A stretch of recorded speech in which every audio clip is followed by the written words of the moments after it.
ನಮಸ್ಕಾರ. ಎಲ್ರಿಗೂ ಮೊದಲನೇ ಶ್ರಾವಣ ಶುಕ್ರವಾರದ ಶುಭಾಶಯಗಳು. ಜ್ಯೋತಿರ್ಭೀಮೇಶ್ವರ ಅಮಾವಾಸ್ಯೆ ಎಲ್ರು ಹೇಗೆ ಆಚರಿಸಿದ್ರಿ?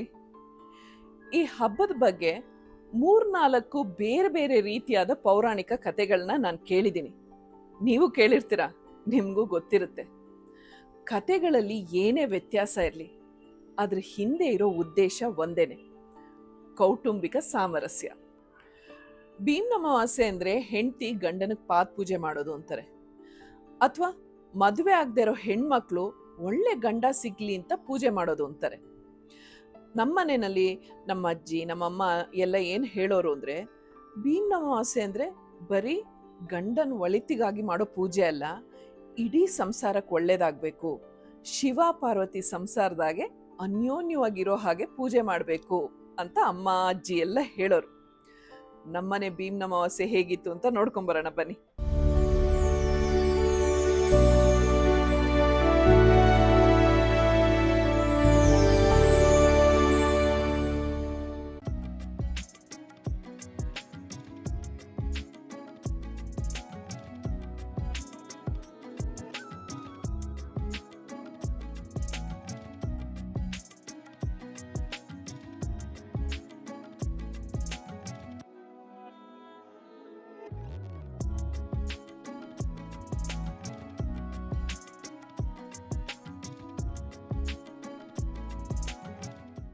ಮೊದ್ಲಿಂದನೂ ದೇವ್ರ ತೊಳೆಯೋದೆಲ್ಲ ನಮ್ಮ ಅಪ್ಪನ ಕೆಲಸ. ಈ ದೇವ್ರ ಮನೆ ಕ್ಲೀನಿಂಗ್ ಕೆಲಸ ಒಬ್ರಿಂದ ಒಬ್ರಿಗೆ ಶಿಫ್ಟ್ ಆಗ್ತಾನೆ ಇದೆ. ಮೊದಲು ಅಮ್ಮ ಕ್ಲೀನ್ ಮಾಡೋರು, ಆಮೇಲೆ ದೊಡ್ಡಣ್ಣ ಅರುಣ್ ಕ್ಲೀನ್ ಮಾಡ್ತಾ ಇದ್ದ, ಅದಾದ್ಮೇಲೆ ನನ್ನ ಸರ್ದಿ. ಈಗ ಎಲ್ಲ ರೆಸ್ಪಾನ್ಸಿಬಿಲಿಟಿನೂ ನಂದೆ.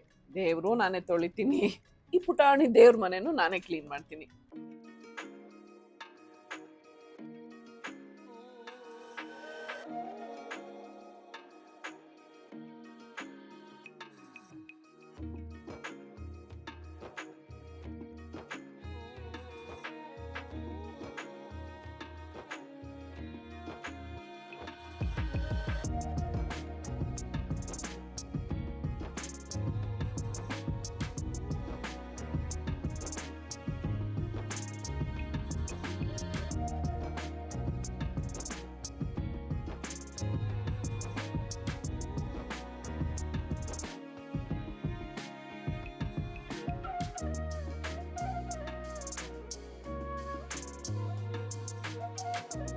ದೇವ್ರನ್ನ ತೊಳೆದು ಈ ಥರ ಜೋಡಿಸಿ ಅದಕ್ಕೆ ಹೂವಿಂದ ಅಲಂಕಾರ ಮಾಡ್ತಾ ಇದ್ರೆ ಹಬ್ಬದ ಜೋಶು ಇನ್ನೂ ಜಾಸ್ತಿ ಆಗ್ಬಿಡುತ್ತೆ. ಆ ಥರ ಹೂವಿಂದ ಅಲಂಕಾರ ಎಲ್ಲ ಮಾಡ್ತಾ ಇದ್ರೆ ಮನಸ್ಸಲ್ಲಿರೋ ಸ್ಟ್ರೆಸ್ಸು, ಟೆನ್ಷನ್ನು ಎಲ್ಲ ಮರ್ತೋಗಿ ಅದರಲ್ಲೇ ಎಷ್ಟು ಇನ್ವಾಲ್ವ್ ಆಗ್ಬಿಡ್ತೀವಿ ಅಲ್ವಾ?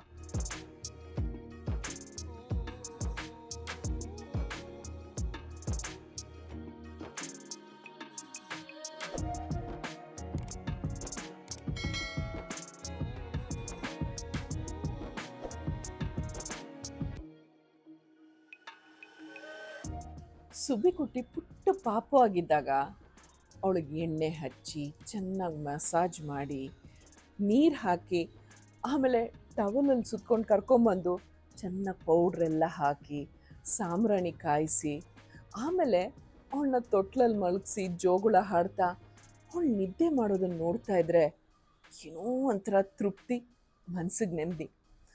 ಒಂದೊಂದ್ಸಲ ಈ ದೇವ್ರಿಗೆ ಈ ಥರ ಎಲ್ಲ ಅಲಂಕಾರ ಮಾಡ್ತಾ ಇದ್ದಾಗ ನಂಗೆ ಅದೇ ಫೀಲಿಂಗೇ ಬರುತ್ತೆ.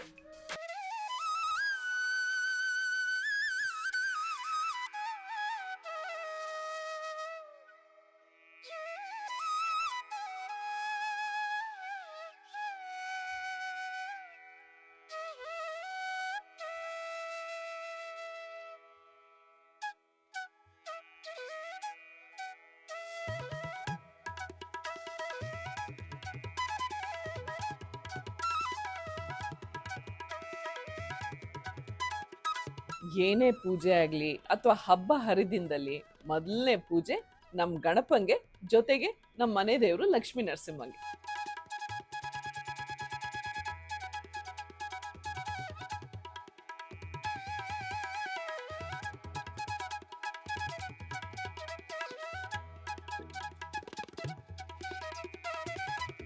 ಯಾವತ್ತೂ ಇಲ್ದೇ ಇರೋ ಅರ್ಜೆಂಟು ಇವತ್ತು ಗೋವರ್ಧನ್ಗೆ ಆಫೀಸ್ಗೆ ಹೋಗೋದಕ್ಕೆ. ಇನ್ನು ಎಷ್ಟೊತ್ತು ಅಂತ ತಕಪಕ ಅಂತ ಕುಣಿತಾ ಇದ್ರು. ನನ್ನ ಜೊತೆ ಪೂಜೆ ಮಾಡೋದಕ್ಕಲ್ಲ, ಮಂಗಳಾರತಿ ತಗೊಂಡು ಆಫೀಸ್ಗೆ ಹೊರಡೋದಕ್ಕೆ.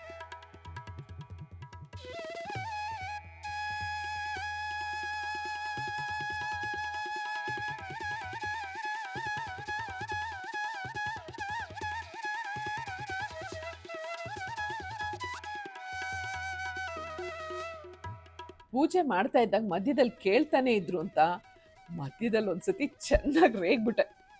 ಅದಕ್ಕೆ ಅವರು, ಓಹೋ ಇದೇನಾ ಇವತ್ತು ನನಗೆ ಸ್ಪೆಷಲ್ ಭೀಮ್ ಅಮಾವಾಸ್ಯೆ ಪೂಜೆ ಅಂತ ಕೇಳಿದ್ರು.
ಮನೆ ದೇವರು ಲಕ್ಷ್ಮೀ ನರಸಿಂಹಂಗೆ, ಭೀಮ್ ಅಮಾವಾಸ್ಯೆ ಅಂತ ಶಿವ ಪಾರ್ವತಿಗೆ ಪೂಜೆ ಆದ್ಮೇಲೆ ನಮ್ ತುಳಸಿ ದೇವಿಗೆ ಪೂಜೆ.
ಗೋರ್ಧನ್ ಮನೆ ಕಡೆ ಆಗ್ಲಿ ಅಥವಾ ನಮ್ಮ ಮನೆ ಕಡೆ ಆಗ್ಲಿ ಈ ಭೀಮ್ ಅಮಾವಾಸ್ಯೆ ವ್ರತ ಆಗ್ಲಿ ಅಥವಾ ಈ ಪಾದ ಪೂಜೆ ಮಾಡೋದು ಇದೆಲ್ಲ ರೂಢಿ ಇಲ್ಲ.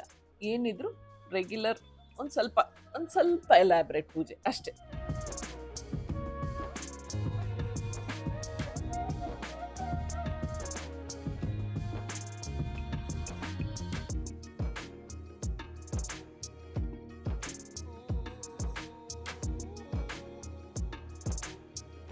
ಆಮೇಲೆ ಅರ್ಶಿನ ಕುಂಕುಮ ಹೂವಿಟ್ಟು ಹೊಸ್ಲಿಗೆ ಪೂಜೆ.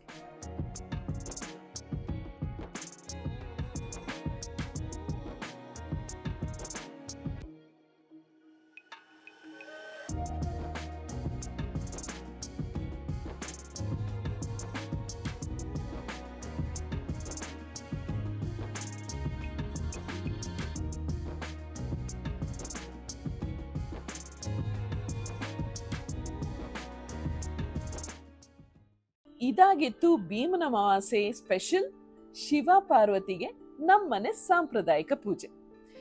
ನೀವೆಲ್ಲ ಹಬ್ಬ ಹೇಗೆ ಆಚರಿಸಿದ್ರಿ ಅಂತ ಕಾಮೆಂಟ್ಸ್ ಅಲ್ಲಿ ತಿಳಿಸಿ. ಪಾರ್ವತಿ ಪರಮೇಶ್ವರ ಎಲ್ರಿಗೂ ಒಳ್ಳೇದ್ ಮಾಡ್ಲಿ, ಎಲ್ರೂ ಆಸೆನು ಈಡೇರಿಸ್ಲಿ ಅಂತ ಕೇಳ್ಕೊತಾ ಶ್ರಾವಣದ ವಿಶೇಷದೊಂದಿಗೆ ಮತ್ತೆ ಬರ್ತೀನಿ. This is journey of life positively with smiles and love.